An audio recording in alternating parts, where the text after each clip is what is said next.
So good morning students. EDIM के आज के इस ई लेक्चर के सेशन में आप सब बच्चों का स्वागत है। आज जो टॉपिक अपन डिस्कस कर रहे हैं यूनिट नंबर 2 EDIM के अंदर वो है हमारा अपॉर्चुनिटी रिकॉग्निशन।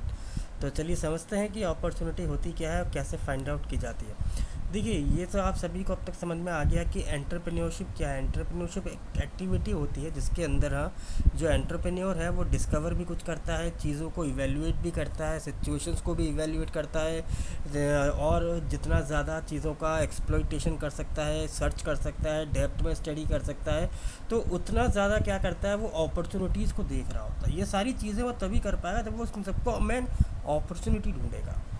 तो अपॉर्चुनिटी का मतलब है कुछ नई गुड्स एंड सर्विसेज के तौर पे अपॉर्चुनिटी मिल जाए, चीज़ों को कैसे ऑर्गेनाइज़ किया जाए उसमें कोई अपॉर्चुनिटी हो, मार्केट के अंदर प्रोसेस के अंदर मार्केट के अंदर कुछ नई चीज़ें लाई जाए, कुछ चेंजेस लाए जाएँ, रॉ मटेरियल के थ्रू कुछ नए एफर्ट्स किए जाए, नए डिज़ाइन, नई चीज़ों को डिस्कवर किया जाए।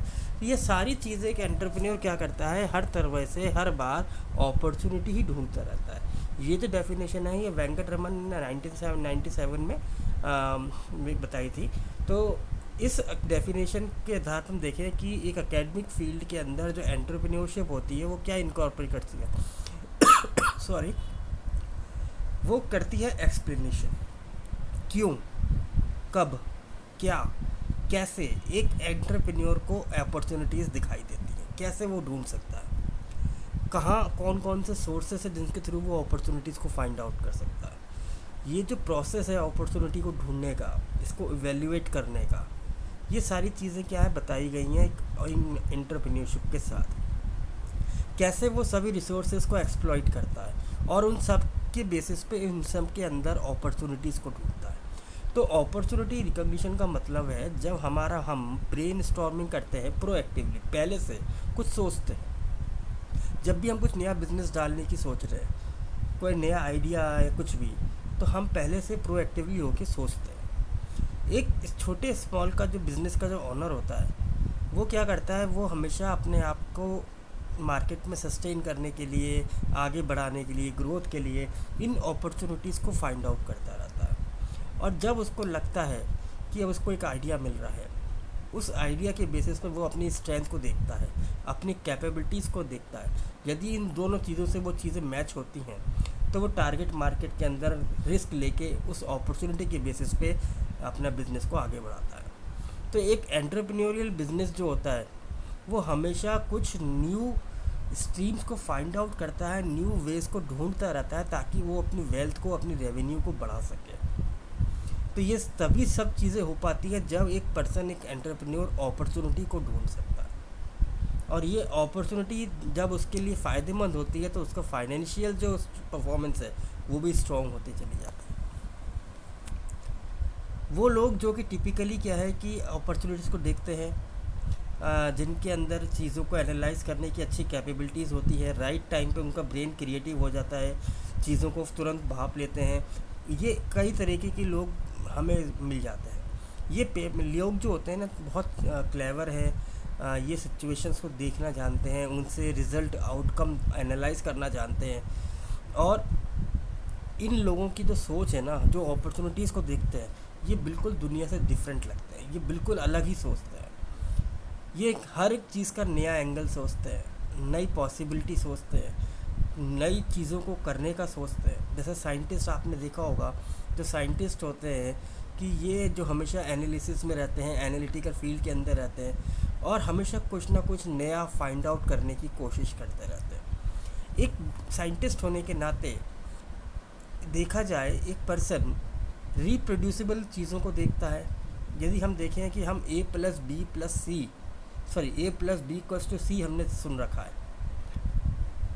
तो इसका मतलब यह है वो ये सोच रहे हैं कि आज A और B मिलके कल बनाएंगे यानी कि C।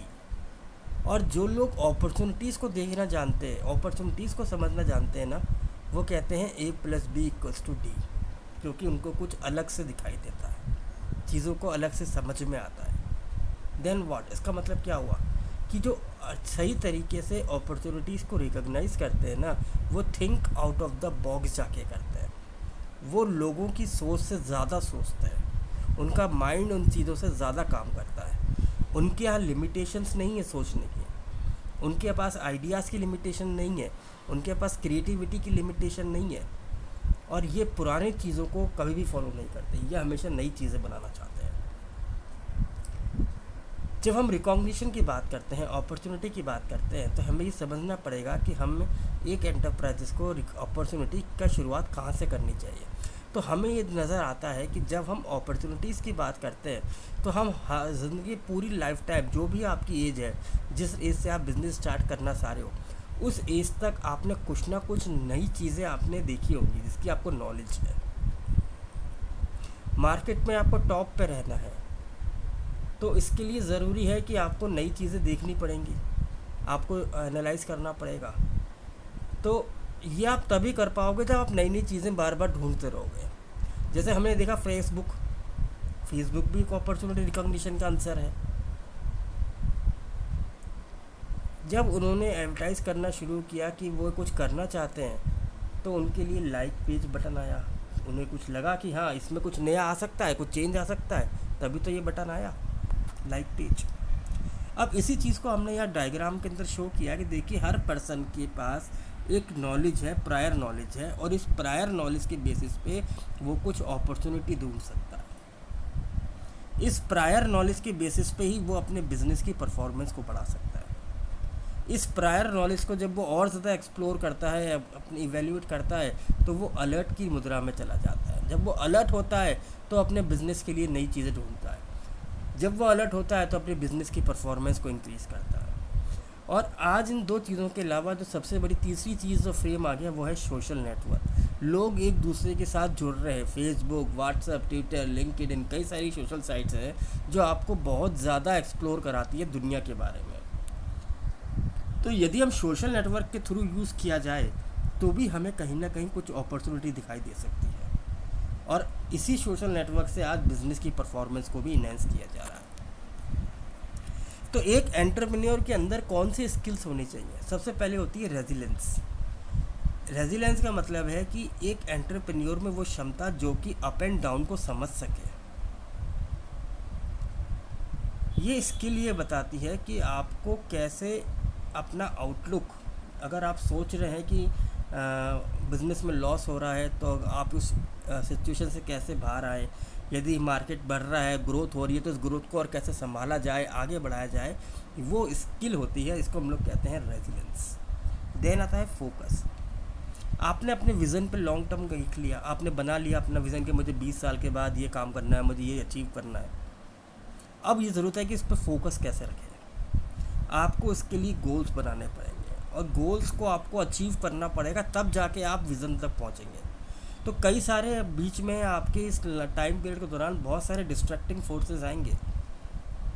तो इन सब फोर्सेस को इग्नोर करते हुए अपने गोल पे फोकस रखना, अपने विज़न पे फोकस रखना, यही एक स्किल एंटरप्रेन्योर में होनी चाहिए।